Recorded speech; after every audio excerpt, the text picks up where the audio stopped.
ఏ పూజకే పువ్వు రుణమై పూసిందో కాలానికే తెలుసగా ఆ కాలం కనుమూస్తే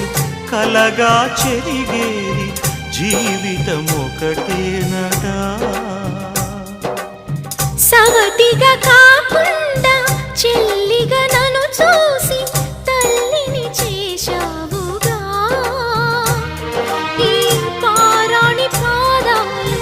సేవించినా గాని రుణమే తీరదుగా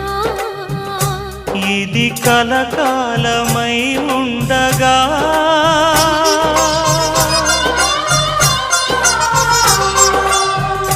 నీ అనుబంధమే